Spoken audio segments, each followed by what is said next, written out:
like I see so many people applying for roles. I'm like, why did you apply for that role? You have no skills in that area.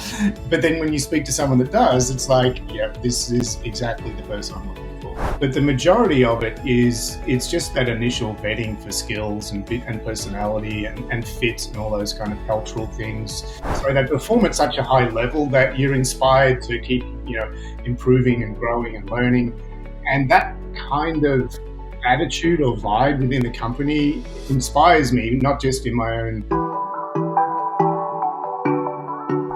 Hi all, good morning. So today I have Anthony with us, whose most important aspect about his job is making connections. He understands that when you meet people, you need to understand them at a deeper level in order to connect them with the right opportunities. Just because a resume will be able to show us one aspect of a person, but you need to understand their personality in order to have that perfect cultural alignment when you're looking for candidates that would work well with your team currently.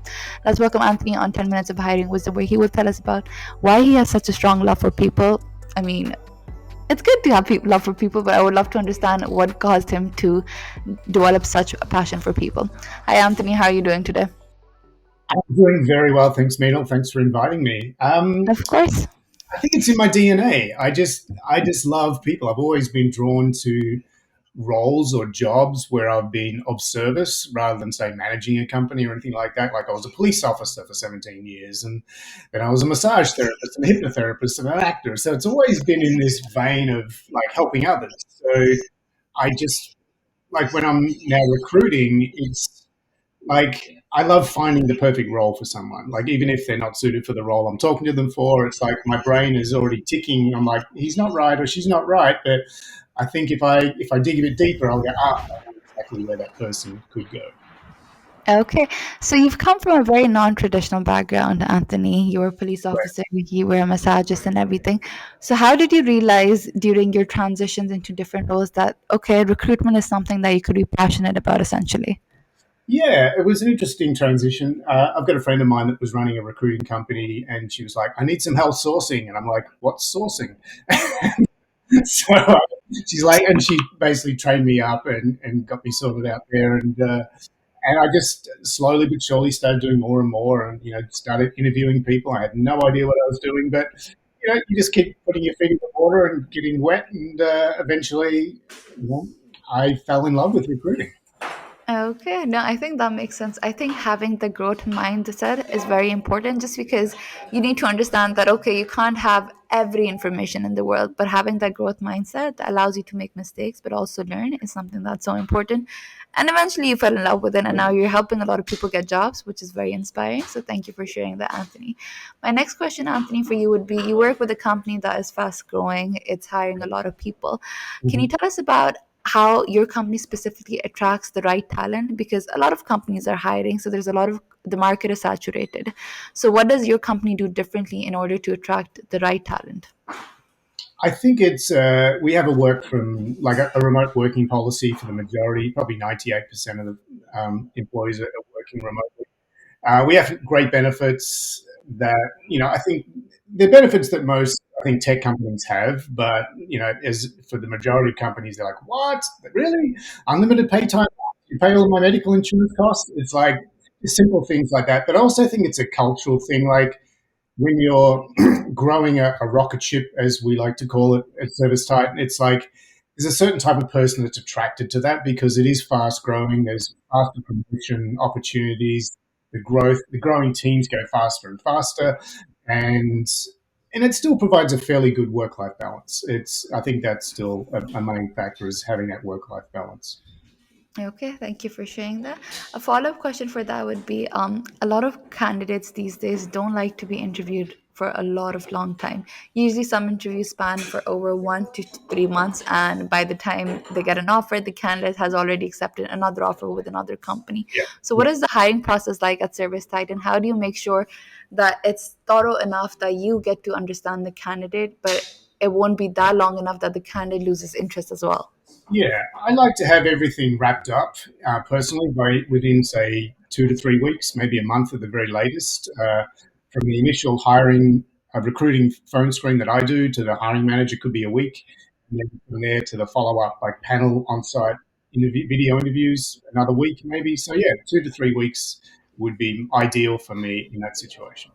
Okay. And what is your hiring process like? What kind of components do you evaluate candidates for? Of course, it would vary whether it's a marketing role or whether it's a tech role, but can Yeah. you just give us an idea regarding how it looks like within your company? Yeah, I don't work on the tech roles. I work on the non. But the tech roles often I'll have an assessment part of it as far as assessing skills. Most of the roles, well, not most, I would say 50% have a skill assessment of some form, whether it's accounting or some kind of data analysis or things like that. But the majority of it is it's just that initial vetting for skills and personality and fit and all those kind of cultural things, whether it's DEI initiatives, all of these other things that we tend to look at as well.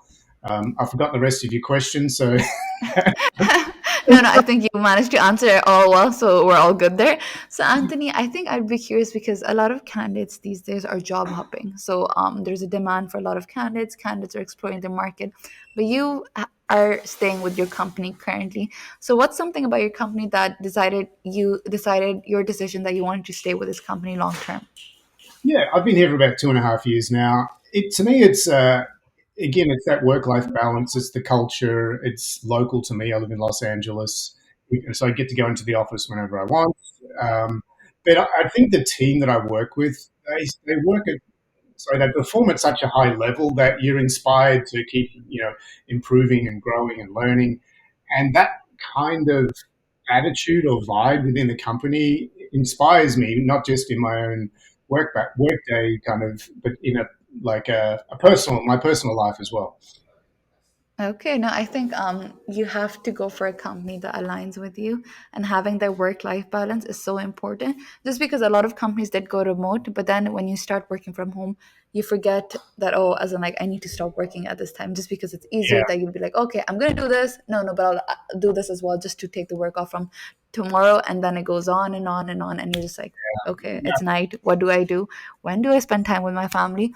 So it's right, definitely a cycle, and you definitely need to hold yourself accountable to ensure that you have that right work life balance. So thank yeah. you for sharing that.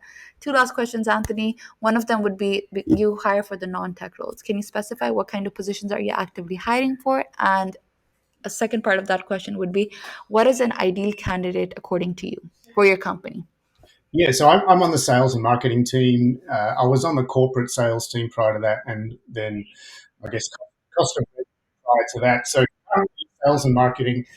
Sounds like you're having a photo shoot where you are. I can see lights flashing and things like that. Oh, we have a studio version as well, so that's why. Yeah, yeah, that's cool. So I think the last question was, what do I tend to look for? Was that right?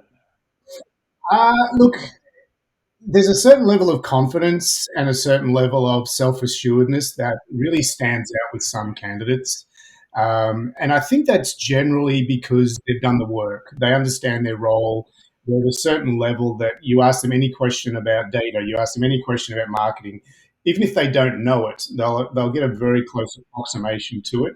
And that really shines. So if like I see so many people applying for roles, I'm like, why did you apply for that role? You have no skills in that area.